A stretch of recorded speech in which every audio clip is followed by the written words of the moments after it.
আচ্ছা, কি হয় যখন বিশ্বের সবচেয়ে বড় ফুটবল তারকা ভারতে আসেন আর তারপর সবকিছু একেবারে গোলমাল হয়ে যায়? কলকাতায় লিওনেল মেসিকে নিয়ে যা ঘটেছিল সেটা কিন্তু শুধু একটা অনুষ্ঠানে অব্যবস্থাপনার ঘটনা ছিল না। এটা এমন একটা ঘটনা ছিল যার জন্য একটা রাজ্যের মুখ্যমন্ত্রীকে সবার সামনে ক্ষমা চাইতে হয়েছিল। চলুন এই পুরো ব্যাপারটা নিয়ে একটু কাটাছেঁড়া করা যাক। এই প্রশ্নটা শুনলেই তো মাথায় আসে, তাই না? একজন রাজ্যের নেতা, তাকে কেন একজন খেলোয়াড়ের কাছে ক্ষমা চাইতে হবে? এই একটা প্রশ্নই কিন্তু আমাদের বাধ্য করে পুরো ঘটনার গভীরে যেতে আর পর্দার আড়ালের আসল সত্যিটা খুঁজে বের করতে। তো কি হয়েছিল সেদিন কলকাতায়? এমন কি ঘটল যা একটা আন্তর্জাতিক বিতর্কের জন্ম দিল? চলুন সেই বিশৃঙ্খলার মুহূর্তগুলোতে একবার ফেরা যাক। দেখুন, এটা কিন্তু কোনো মামুলি ব্যাপার না। যখন একজন রাজ্যের মুখ্যমন্ত্রী বিশ্বের সবচেয়ে বড় ফুটবল আইকনের কাছে এইভাবে প্রকাশ্যে ক্ষমা চান, তখন বুঝতেই হবে যে ঘটনাটা সাধারণ কিছু ছিল না। এটা শুধু ভিড় সামলাতে না পারার ব্যর্থতা নয়, তার থেকেও অনেক বড় কিছু। ভাবুন একবার সল্ট লেক স্টেডিয়ামের অবস্থাটা। পুরো টকবক করে ফুটছে। হাজার হাজার ভক্ত যারা তাদের হিরোকে এক ঝলক দেখার জন্য সবকিছু বাজি রেখেছিল, তারা পুরোপুরি প্রতারিত বোধ করছিল। আর এই ক্ষোভটা খুব তাড়াতাড়ি বিশৃঙ্খলায় পরিণত হল। সেই ছবি আর ভিডিও দাবানলের মতো সারা বিশ্বে ছড়িয়ে পড়ল, আর ভারতের ভাবমূর্তির ওপর একটা বিরাট প্রশ্নচিহ্ন ঝুলিয়ে দিল। কিন্তু মানুষের এত রাগ হলো কেন? ব্যাপারটা তো শুধু মেসিকে দেখতে না পাওয়া নয়, এর পেছনে ছিল প্রতিশ্রুতি আর বাস্তবতার মধ্যে একটা আকাশ-পাতাল তফাত।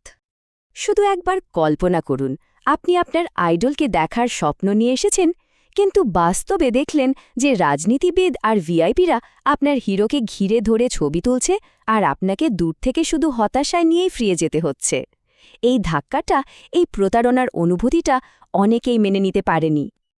আর ব্যাপারটা শুধু আবেগের ছিল না, পুরো পকেটের ওপর দিয়ে গেছে।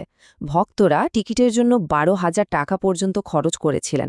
ভাবুন তো, এতগুলো টাকা খরচ করার পর যখন প্রতিশ্রুতির ছিটে ফোঁটাও পূরণ হয় না, তখন রাগ হওয়াটা তো স্বাভাবিক, তাই না? মজার ব্যাপার হলো, এই গল্পটা কিন্তু শুধু কলকাতার একার নয়। এর কিছুদিন আগেই হংকংয়েও প্রায় একই রকম একটা ঘটনা ঘটেছিল, কিন্তু তার ফলাফল ছিল একেবারে অন্যরকম। এই তুলনাটা আমাদের অনেক কিছু শিখিয়ে দেয়।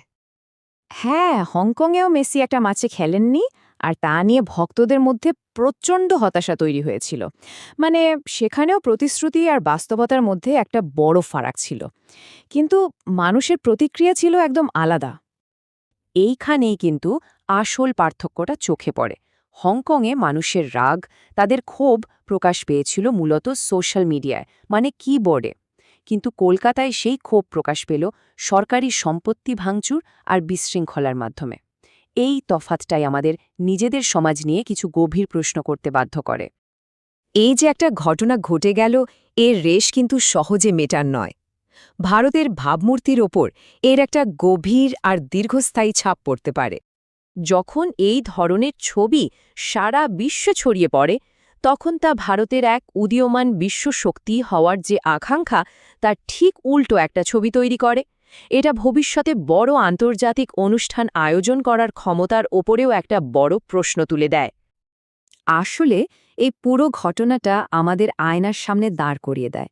এটা আর শুধু ফুটবল বা সেলিব্রিটি সংস্কৃতির মধ্যে সীমাবদ্ধ থাকে না। এটা হয়ে দাঁড়ায় আমাদের নাগরিক বোধের প্রশ্ন। তো এই সিভিক সেন্স বা নাগরিকবোধ জিনিসটা আসলে কি? সোজা কথায় বললে, যখন আমরা রেগে যাই বা হতাশ হই, তখন আমরা কিভাবে ব্যবহার করি?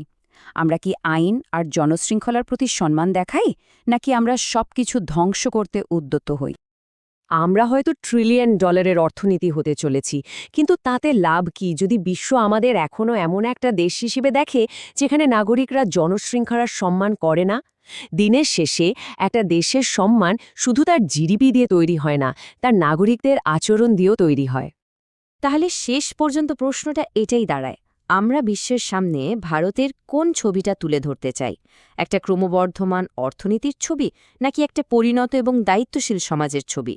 এই প্রশ্নটার উত্তর আমাদের সবাইকে একসঙ্গেই খুঁজে বের করতে হবে। আশা করা যায় কলকাতার এই ঘটনাটা আমাদের সবাইকে এটা নিয়ে ভাবতে এবং আরও ভালো হতে অনুপ্রাণিত করবে।